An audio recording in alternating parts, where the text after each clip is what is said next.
Honey, Bosho, Sego, this is Jody.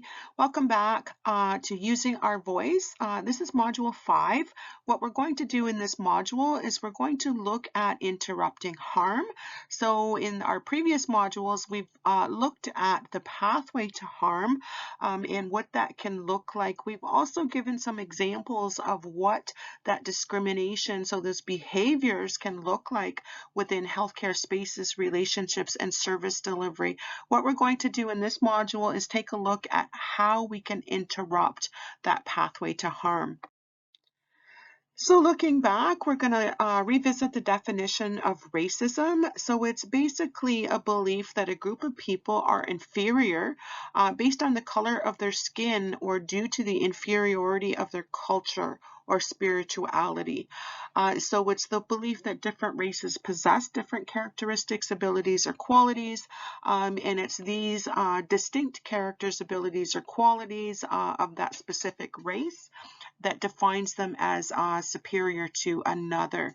Racism is also unfair, so avoidable and unfair actions that further disadvantage the disadvantaged or further advantage the advantaged.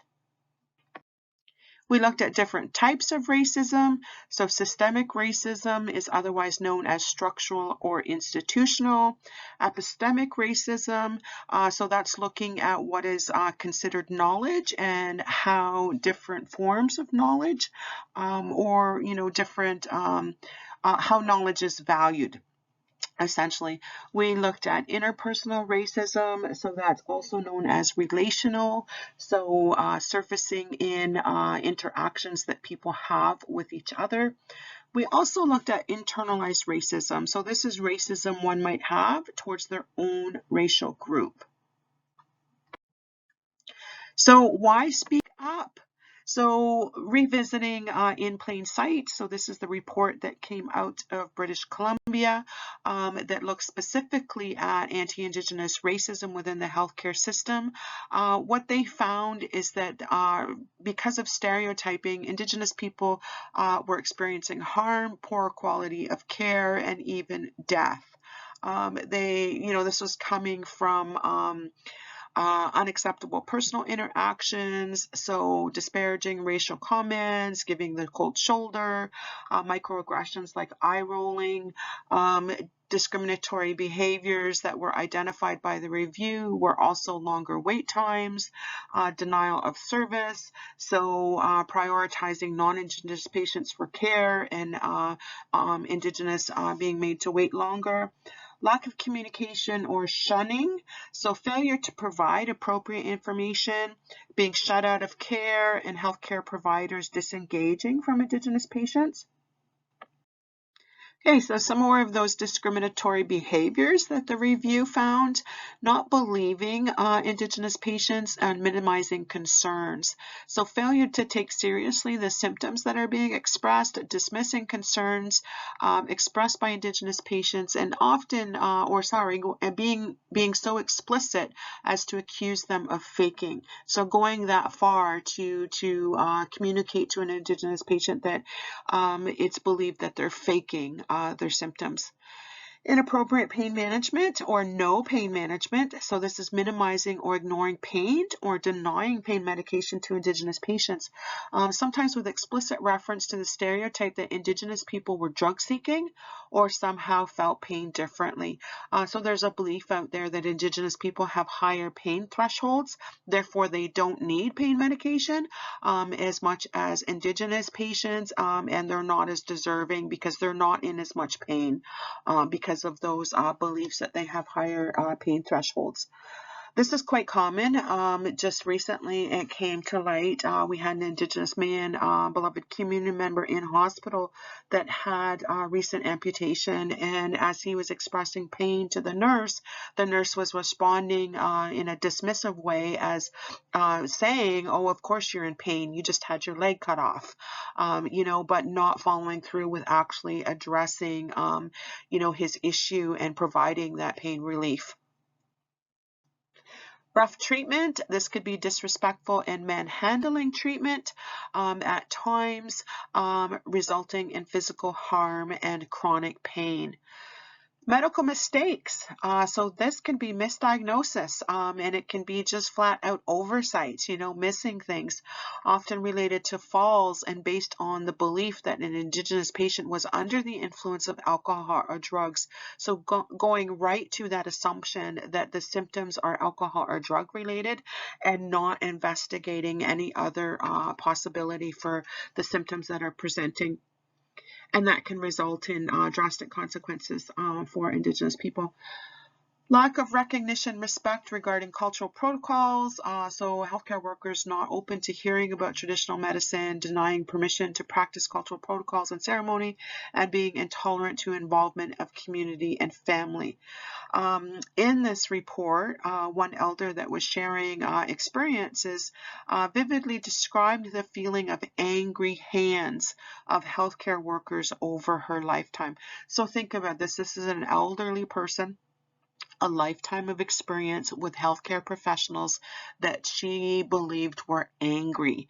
Like in a time of vulnerability, in a time when you're, seeking help from somebody, to have that met with an angry person.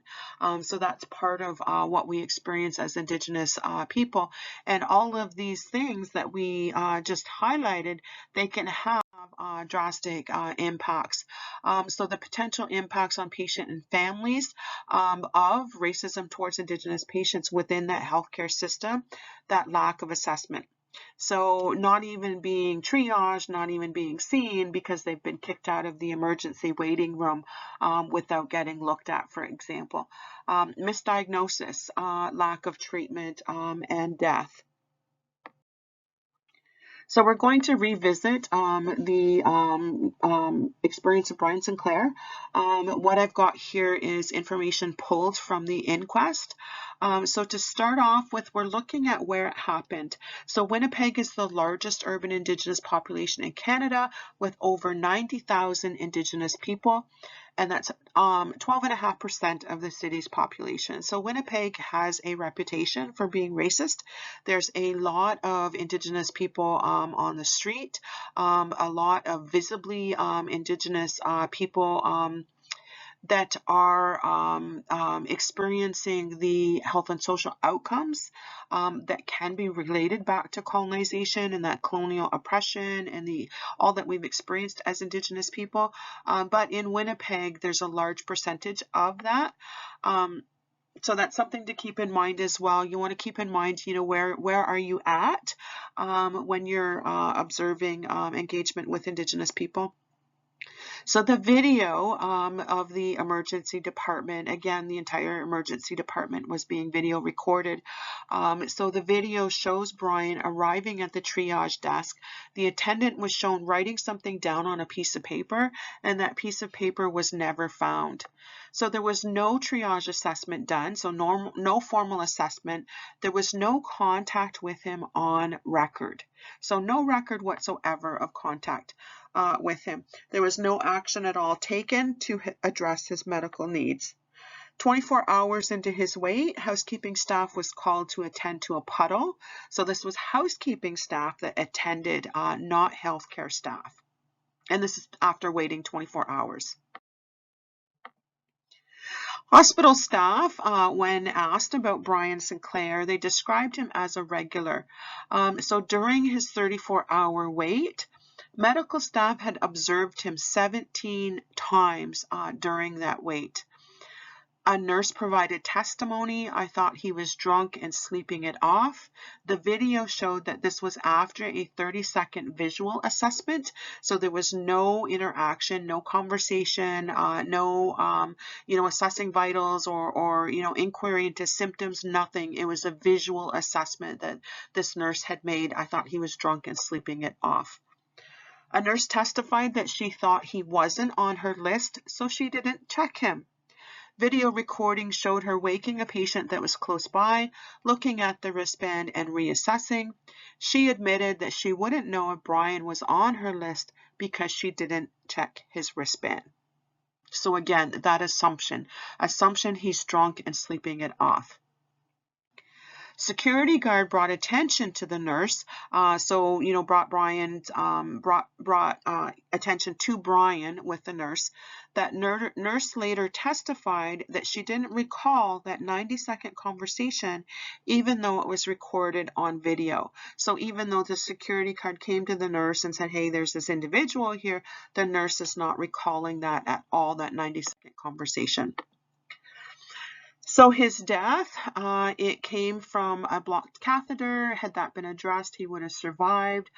Some facts about how he presented. He lost his legs due to frostbite, and that was from being asleep outside. So again, remember, Brian had visited the emergency department before. He had been observed as having substance misuse issues. There was a time when he was homeless, and all of this came into play when hospital staff were making those assumptions. Sinclair had been described as a happy, family-focused man who volunteered in the community. He was courageous. He was helpful. In his youth, as a young man, he rescued 2 elderly people from a burning building, and that's the kind of person he was. The man, remembered for how he helped others, died when the help he needed never arrived.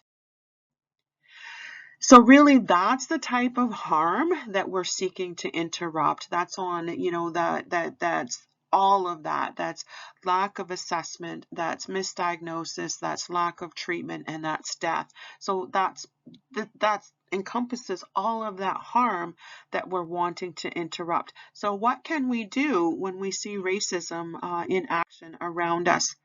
So we're revisiting the pathway to harm here. We're going to be focusing on the end of that pathway, so the discrimination and the behaviors. So remembering that discrimination comes from that colonial ideology or that colonial narrative worldview. I often call that the bias. So there's a superior and an inferior worldview. That's what starts this pathway. That evolves into stereotypes, so beliefs about Indigenous people based on those assumptions. Prejudice comes from that, so really attitudes of condensation, patronizing, so those prejudicial attitudes all feed into that discrimination and those behaviors. So we want to keep this in mind. For me, it's easy to remember as bias, stereotype, prejudice, and discrimination. Assumptions, beliefs, and attitudes. So when we're looking at how to take action, we want to start with what we can see. So we can see behaviors, we can observe how an individual is acting, how they are behaving. We can often observe attitudes. So, think back to that prejudice, that's an attitude of hostility. That's an attitude of condensation, looking down on somebody. We can observe attitudes and behaviors. So what we want to do is we want to be able to describe what we're seeing. So we're taking note of, oh, okay, I noticed this. I noticed she turned away and she put her back to the person when she was speaking to them. I noticed her tone of voice changed. I know her body language changed. I seen that. I seen like a sigh happen when she was asked a question. So we can describe those behaviors, and we can describe those attitudes based on what we observe. So that's what we want to start with. So we think back to our previous discussions about what different forms of racism can look like within healthcare spaces, relationships, and service delivery, talking over someone, all of those things that we talked about when we gave examples of what epistemic racism looks like, or what interpersonal racism looks like, when we talked about microaggressions. Those are all things that we want to be able to describe in our intervention. So knowing what it is that we've observed and being able to describe it enough so that we can, fully appreciate it, and we can describe it to somebody else, we want to be able to employ curiosity to really use what it is that we've observed to open the door to inquire about the beliefs. What are the beliefs underpinning what I've seen? So you're approaching the individual, and or this could be just thoughts that you're having in your head, and that's okay as long as you're taking some kind of action. What did I see? Okay, so the next questioning after I fully understand what it is that I seen, what is the attitude underneath that, and what are the beliefs that are feeding that attitude? If you have a hard time naming those beliefs, think about those stereotypes. We went over a number of stereotypes about Indigenous people within healthcare systems. Is it the stereotype that they're a bad parent? Is it the stereotype that they're drug seeking? Is it the stereotype that they're alcoholics, that they're addicted to alcohol or drugs? What is that stereotype? Is it the stereotype that they're violent? So really being able to call up that stereotype. And in doing so, you're bringing attention to that bias, those worldviews, the colonial narrative, so the belief about the Indigenous person, the assumptions and the beliefs. That's what you're really employing curiosity to explore. So in responding to discriminatory comments, something to think about is, how do I respond? Do I respond in private, or do I respond in publicly? The next few slides here are adapted from a anti-discrimination response training developed out of University of British Columbia. But when we're responding in private, could it provide a better opportunity to educate the individual and really start a dialogue? So this could be fitting if you have an ongoing relationship with the person, if you're going to see them again, if you're going to have opportunity for continued conversations over time. It might be appropriate to respond in private. It might not be so appropriate if you don't have that relationship. And something to keep in mind is that individuals, we talked about bias being implicit, and the influence of bias often being something that people aren't aware of. We talked about how deeply embedded racism is within Canadian attitudes and societies and systems. Individuals, when they're being questioned, or when their behavior is called attention to, sometimes they can behave in a very reactive manner. So they may behave with anger, with strong feelings, and you need to think about your safety, in deciding how you respond. So if you think that your safety might be, at risk, responding in private might not be a good option for you. So really considering, how is responding in private going to benefit the transformation that I'm hoping this individual will undertake. Responding publicly, it can embarrass the speaker, but it can also publicly acknowledge what is wrong with the statement or the situation. In doing so, if there's others around, you may be educating them in the process. So, people, again, going back to how deeply embedded racism is towards Indigenous people within Canadian systems, society, people may be just going along because racism towards Indigenous people has been normalized. And, they may not think of speaking up because to them it's been so normal in their experience. So by speaking up, even if you're just saying something like what we'll see on the next slide, is an educational opportunity it's also an opportunity to publicly acknowledge this is not okay. So I highlighted this a little bit. So the image here on the left, if you remember, that came back from the roots of racism towards Indigenous people, and we talked about how colonization could not have happened without the belief that the settlers were superior to Indigenous people, without the belief that the settlers had the right to oppress and to overtake Indigenous people the way that they did. So those beliefs are deeply embedded within Canadian society systems and within individuals. So think back to what Justice Murray Sinclair was saying in his Truth and Reconciliation report. While Indigenous people were in Indian residential schools learning that they were savages, that they were heathens, that they were inferior, non-Indigenous society was also learning the same thing within the education system. So I'm a child of the 70s, early 70s, and I remember learning in early grades that Indigenous people were conquered. We were here, but now we're not. And we did a good job of chasing buffalo off a cliff, and that's how we managed to feed ourselves. But we've been conquered. So that was a very long ago past. The other image is here when we have bias, stereotype, prejudice. That's really just a reminder that there's unlearning that needs to happen. So being supported to see that bias within yourself, which can be a very uncomfortable thing for people to do, is something we want to keep in mind when we're framing these interventions. The stereotypes are deeply embedded, and as is that prejudice. So the whole idea that othering is okay, as we see down in the bottom right, that discrimination, that othering Indigenous people or other groups is okay, is something that needs to be unlearned. So there's a lot to unpack. There's a lot to look at within an individual, and there's a lot for them to be supported to unlearn. So things to think about when you're, taking that step to interrupt that harm. There's no right way or there's no wrong way.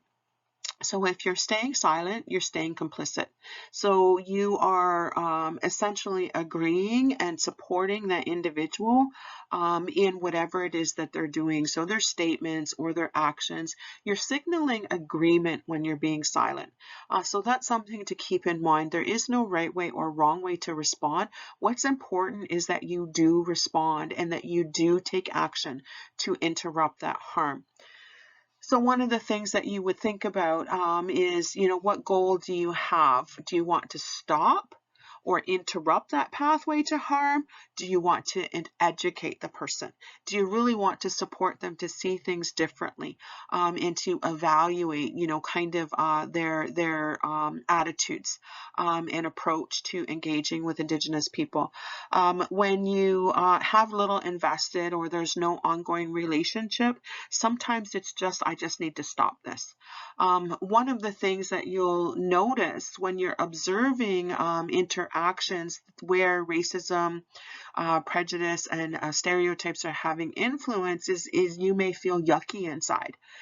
So that emotional response could be a trigger for you to think, okay, what's going on here? I'm not very comfortable with this interaction. There's something that just doesn't feel right with it. Let's explore that. Oh, hey, is there racism at play here? And then you start to think about, okay, what does racism look like? Am I seeing any of that? What kind of attitude is coming off the individual? So really, you want to look at the relationship, if there's an ongoing relationship, and how you can leverage that relationship for transformation. Yeah, and like I said, if there's no relationship, it might be better just to stop the behavior. How you approach the individual or the situation is, I would say, even more important than what you have to say. So if you want someone to listen, which we do, right? We want somebody to listen to what it is that we have to say. It's really important to come from a conversational and an approach of non-confrontation. So, really recognizing how value judgments could be indicated. So not choosing language that suggests somebody's right or somebody's wrong, good, bad. That's what I mean by value judgment. So really taking any value judgments out of what it is that you want to say and really approaching, having that tone of, we're going to have a conversation and it's just a, get to know each other kind of thing. And it's not confrontational. You're doing something wrong and you're a bad person. Guarantee you, if you take that approach, the ears are going to close and they're not going to listen. So the goal is to get them to hear what you want to say, whether it's a short-term intervention, like just stopping in the moment, or whether it's the start of a longer dialogue within an ongoing relationship. That tone is really important. What you say, to a family member or a colleague may be different from what you're saying to a stranger in a meeting or, in a very casual encounter. So that relationship is really important, and it will help guide, the content of your intervention. So it will help you frame what it is that you want to say.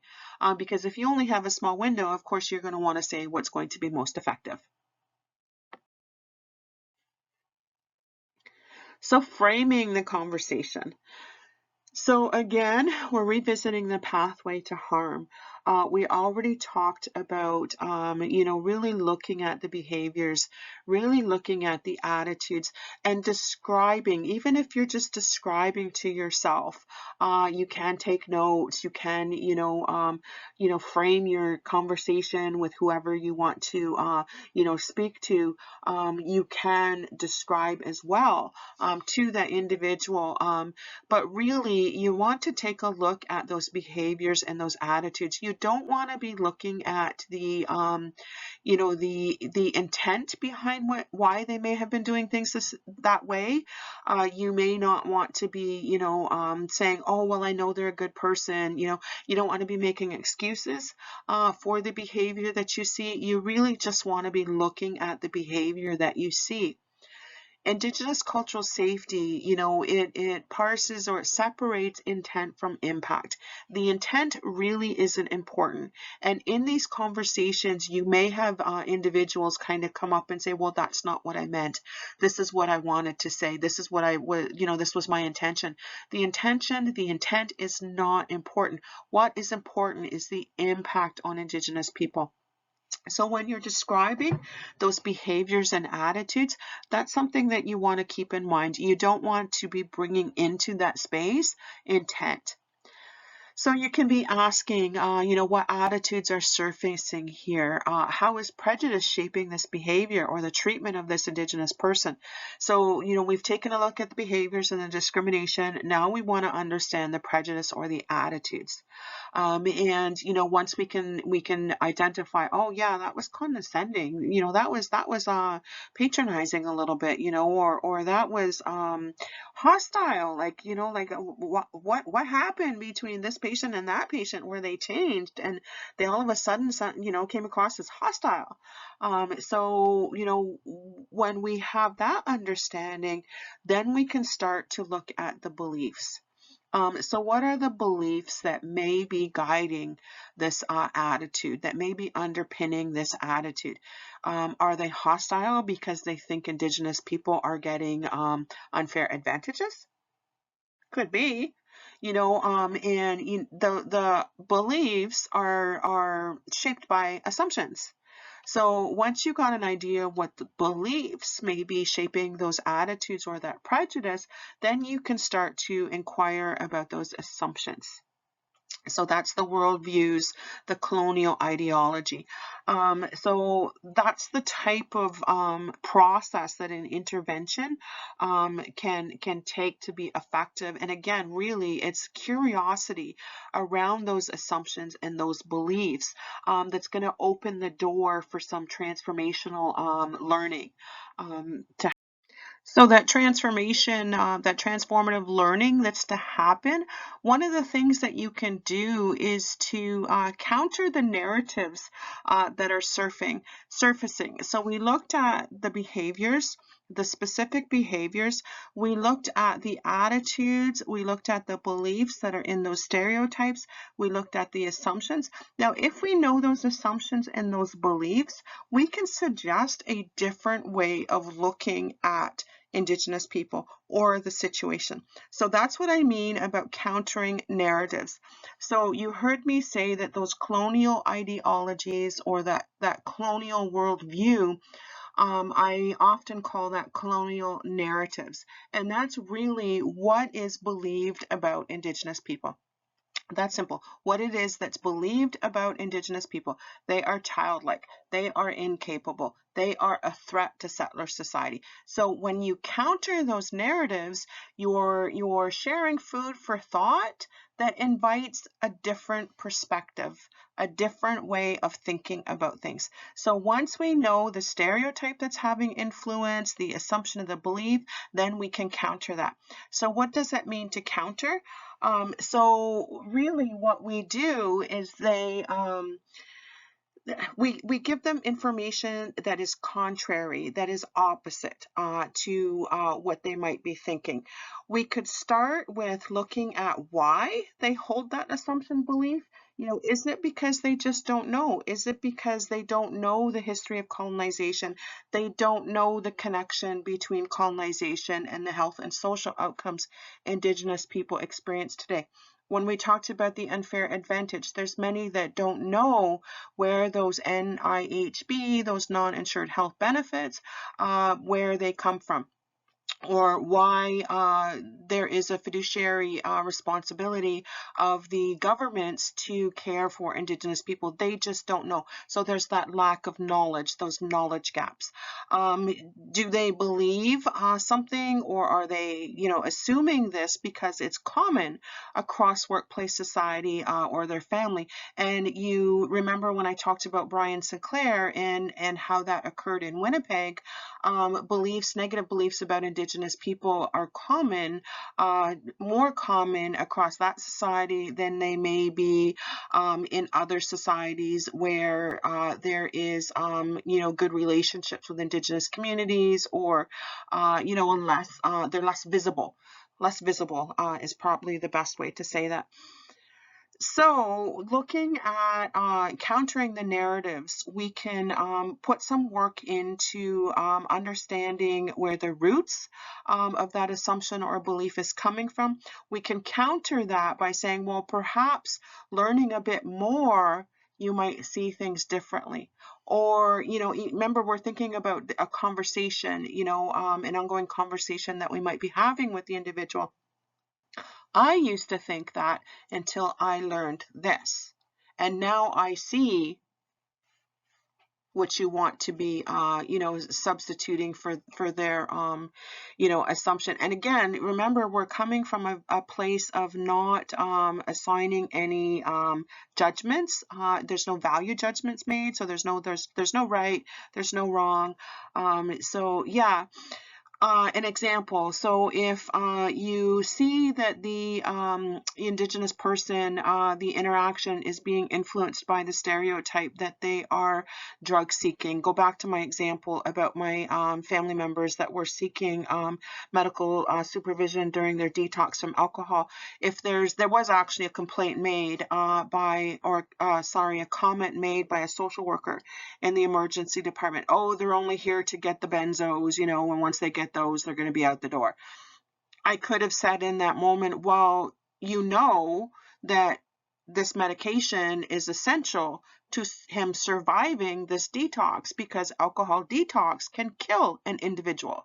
So it's not drug seeking, it's actually seeking medical support to keep him alive while he is detoxing from this alcohol. So that's countering the belief. Not all Indigenous people are heavy drinkers, are alcoholics. I know many Indigenous people that don't drink at all. Not all Indigenous people, don't work and freeload off the society, as you say. There's many Indigenous people that work hard for their communities, their professions, whatever it might be. So the opposite. So countering that narrative is providing information that is opposite to their belief, more aligned with the truth, to be honest. But it's also looking at the roots of that assumption and belief, and trying to say, hey, maybe something's missing here. Maybe there's another perspective that's missing, or maybe there's knowledge that's missing. So that's what I mean about countering narratives, and that can be pretty powerful in interrupting that pathway to harm. So responding in the moment, if you're not prepared, to take on that work of countering their narrative, take on the work of describing what it is that you've seen and questioning the beliefs and the assumptions, it's okay in the moment just to say, hey, wait a minute, hold on, and that can interrupt the flow. So it can actually interrupt the actions that the person is doing because their attention is now on you.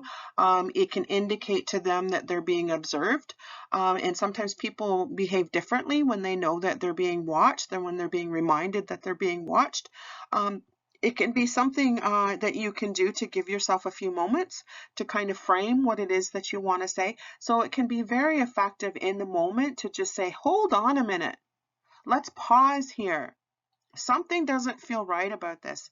I don't agree. You don't have to go into why you don't agree if you don't want to in that particular moment, but even just saying, hey, something doesn't feel right about what's happening here.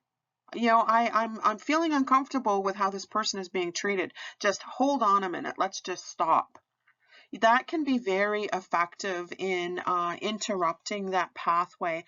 And like I said, giving yourself time to think about what it is that you might want to say, or even put a like a placeholder in there and say, I'd like to come back and revisit this at the end of the day. Can we just stop here, please? I want to chat with you later about what's happening here, but yeah, can we just stop for a moment? I want to, bring attention to that this needs to be, discussed. This needs to be talked about, at the end of rounds, at the end of the shift, whatever that might be.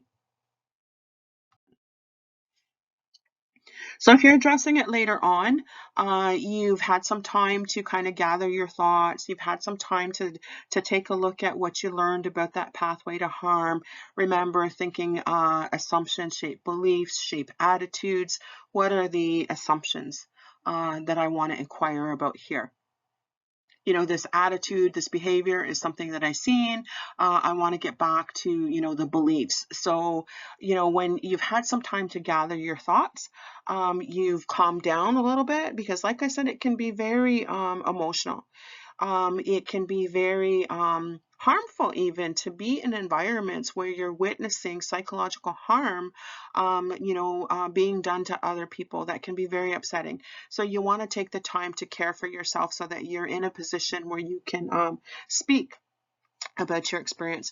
You can open it up the conversation later in the day with something like, I wanted to talk about something you said earlier. You can even table it for discussions that might be had at staff meetings or with supervisions with your supervisor. This is something that I witnessed, and this is upsetting to me. So you may not be quite there where you're able to use your voice and interrupt in the moment, but you can still take action. Even if you've stayed silent during that encounter, you can still take action later on, whether it's addressing the individual themselves or using some things that are in the system that structures the system. Something to keep in mind if you're a family member or if you're an Indigenous patient experiencing this is the supports that are in place to ensure that there's improvements to patient experience. So those patient experience, patient relations departments, they need to hear feedback, or else they can't make adjustments within the system to improve those experiences. So they are there to listen to the feedback of patients. It doesn't matter if they're complaints or concerns. You should never feel like it's not a valid concern. Think again, the microaggressions. So those microaggressions, they can be very subtle, like a body positioning. Tone of voice, a lot of times that internalized racism that Indigenous people carry, we dismiss that. So, that's something that we want to be thinking about as well. Like, are we tolerating the unacceptable? Are we tolerating behavior that's not acceptable? So we need to be speaking up and encouraging others and ourselves to use that patient experience, patient relations departments. as a colleague working along someone in a healthcare system, maybe you've observed mistreatment. Maybe you've come in at the tail end of, a PSW's time with a patient, and you've observed some of that rough handling or some of those comments, the tone of voice that's indicating there's disrespect there, or, avoidance of that Indigenous person, like intolerance of that Indigenous person. So you may have come in at the end of that and you don't really know what happened. So you don't necessarily have the information to interrupt that harm or, do an intervention on your own. Maybe the intervention or the action that you're taking is informing that patient. Hey, did you know we have a patient relations department? Did you know that if you have any concerns with any of the care that you're getting here, you can share your concerns with that department? And they'll take some action to address what's happening to you. So, coming at it both from a patient, family, caregiver experience and a worker within that system, that patient experience department, making that more visible and the role of that department more visible can have good outcomes in the future, potentially good outcomes in the future. Organizational policies, so structuring work within institutions are policies around nonviolence, harassment, discrimination, providing equitable care, all of that stuff. There are policies that guide the actions of everyone within that system. And most organizations are putting in whistleblower protection now, so that if you are going to share concerns about a colleague that you've witnessed, there's things in place so that you're not going to be exposed as the whistleblower. So you're not going to be opening yourself up for retaliatory action. If you report a colleague or even a supervisor or a doctor, if there's a power differential there, you don't have to worry about that being used against you, your report being used against you because of those whistleblower protection policies. For patients that have, approached the institution, the hospital, as example, and expressed their concerns, and if there's been no resolution, you can take your concerns up and share them with the patient ombudsman, those regulatory bodies like the College of Nurses, College of Physicians and Surgeons of Ontario. All of those health professionals have those regulatory bodies. You can take your concerns to those regulatory bodies. Families and communities, we can request coroner inquests to be opened.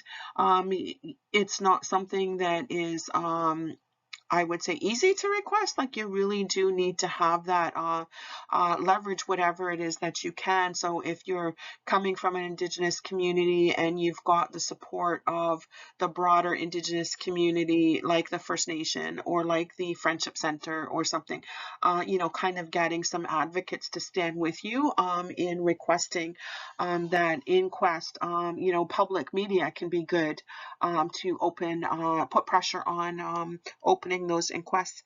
You also have human rights routes that you can take. So there's the office, what the heck is it called? The Human Rights Commission in Ontario. So there's procedures that you can put in place right now. Human Rights Commission of Ontario. Pardon me, it's slipping my memory right now. But they have a survey open asking Indigenous people to provide input on whether or not they've received discrimination within the healthcare system. So that's an important office that you can leverage as well to demand change.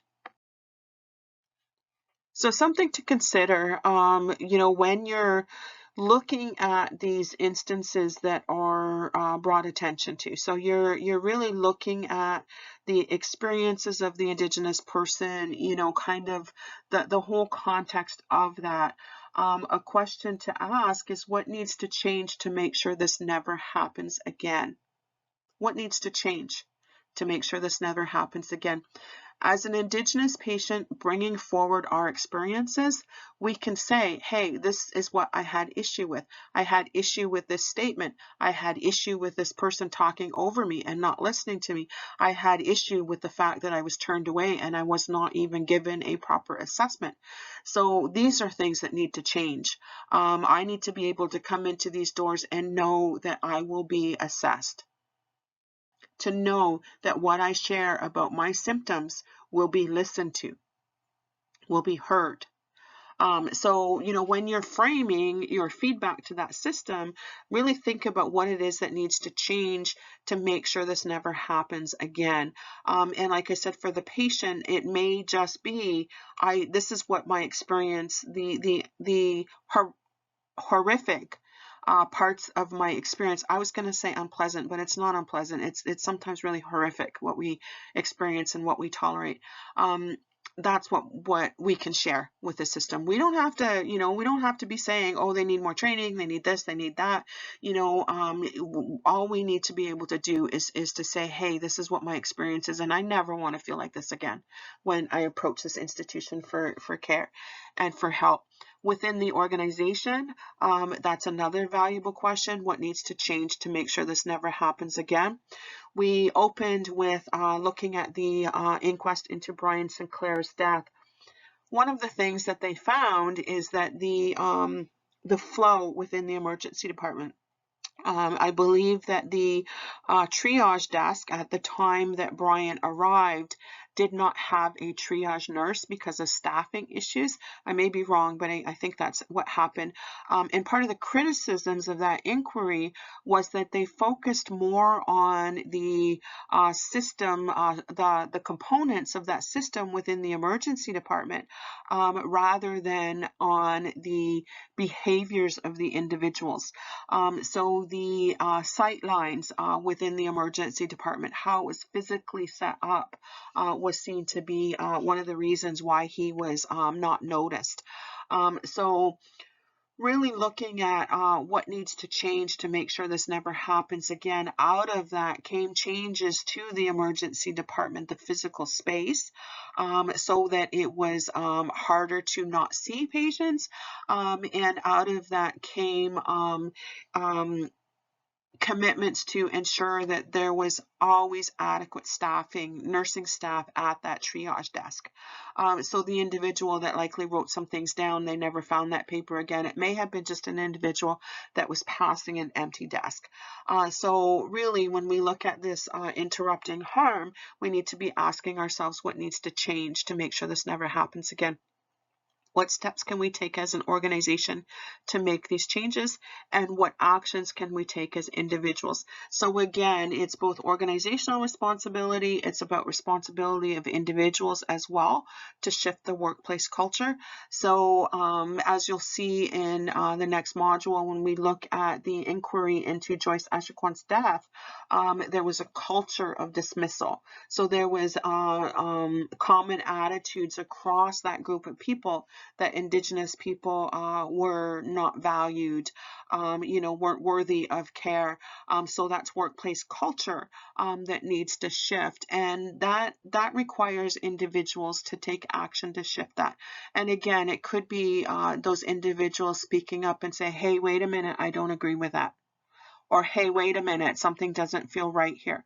That can be part of that work to shift that workplace culture. And again, using those policies, using those feedback mechanisms to ensure that the environment is safe and equitable and fair for all.